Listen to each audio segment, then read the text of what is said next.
Halo guys, jumpa lagi dengan channel saya, Nuris Anwari TV. Jangan lupa ya guys, like, comment, subscribe, dan share jauh. Assalamualaikum warahmatullahi wabarakatuh. Jumpa lagi dengan channel saya Nuris Anwari TV. Dimana di sini izinkan saya untuk memaparkan materi, dimana di sini menjelaskan tentang perumusan misi dan nilai institusi. Nah, dimana di sini ada beberapa hal yang perlu kita ketahui, teman-teman. Yang pertama itu pengertian misi. Di sini misi adalah pernyataan cinta kita, di mana depan misi adalah pernyataan tentang apa yang harus dilakukan. Misi dibuat untuk mempermudah pencapaian visi. Tentunya pembuatan misi ini berdasarkan keadaan yang ada saat ini. Dimana di sini misi dapat kita simpulkan sebuah makna atau sebuah cita-cita di dalam suatu organisasi untuk mencapai tujuan tersebut. Entah dimana di sini misi harus mempunyai akidah atau makna tersendiri, baik itu waktu, sikap, dan tempat, dan lain sebagainya. Dapat kita simpulkan bahwasannya misi adalah metode atau nilai kinerja yang memberikan petunjuk untuk mewujudkan visi.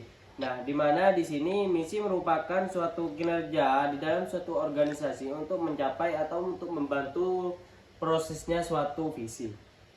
Yang kedua itu syarat misi yang baik. Yang pertama yaitu sederhana dan jelas. Di mana misi itu harus sederhana dan jelas. Jika suatu misi itu bertele-tele atau tidak jelas, maka suatu misi tersebut bukan syarat-syarat misi yang baik. Yang kedua itu valid dan sesuai untuk digunakan di jangka panjang. Di mana untuk melakukan suatu misi atau untuk melakukan metode suatu misi, kita harus mempunyai validasi untuk melakukan suatu metode jangka panjang. Yang terakhir itu fokus pada masa sekarang. Artinya kita harus fokus pada masa sekarang, di mana kita sekarang sudah memasuki di dalam suatu 5.0, di mana dalam suatu dunia itu kita sudah lebih canggih dalam teknologi. Yang ketiga itu penyebab visi dan misi tidak efektif. Yang pertama itu tidak keterampilannya suatu pemimpin atau kompeten. Yang kedua itu kelebihan tingkat gangguan. Di mana di sini tingkat gangguan adalah ganggunya suatu tempat kita di dalam suatu organisasi. Yang ketiga itu tidak ada sistem di tempat. Yang keempat, sumber daya tenaga kerja terbatas. Artinya di dalam suatu organisasi tersebut warganya atau anggotanya itu terbatas. Yang kelima itu sumber daya pendanaan terbatas. Yang keenam, strategi bisnisnya tidak praktis. Yang ketujuh, sisi terhadap perubahan. Yang delapan, kurang motivasi. Yang sembilan itu lingkungan kerja yang kompleks. Poin D itu unsur pelaksanaan visi dan misi dengan baik. Yang pertama itu harus menentukan tujuan dalam suatu organisasi. Apa artinya? Kita untuk melakukan suatu misi, kita harus perlu tahu tujuannya kita itu apa. Apakah itu sudah valid atau tidak.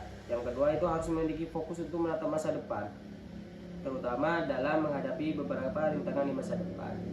Sebelum kita melakukan perencanaan dalam suatu misi, kita harus fokus ke masa depan, titik masa depannya dulu. Apakah suatu misi itu terlaksana atau ter-ACC pada lain sebagainya.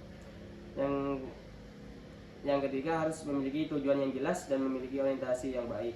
Yang keempat perlu mempertimbangkan berbagai macam nilai dan dalam suatu organisasi. Dan yang kelima itu buatlah visi misi berdasarkan hasil musyawarah atau mufakat. Jadi misi atau visi itu harus adanya suatu musyawarah, entah itu pemimpin dan anggota. Yang terakhir itu unsur nilai. Di mana di sini nilai adalah standar atau ukuran norma yang kita gunakan untuk mengukur segala sesuatu. Yang poin F yaitu ukuran dasar dalam nilai institusi. Fungsi pendidikan nilai adalah membantu serta didik untuk mengenai nilai dan mendapatkan secara singkat, integral dan konteks keseluruhan hidupnya. Jadi mungkin hanya itu yang dapat saya memaparkan atau saya terangkan. Jika ada kekurangan atau keliruan itu murni dari saya. Jika ada kebenaran itu murni dari Allah Subhanahu wa taala. Mungkin hanya itu yang dapat saya sampaikan. Kurang lebihnya mohon maaf. Wallahul muwaffiq ila aqwamit thoriq. Wassalamualaikum warahmatullahi wabarakatuh.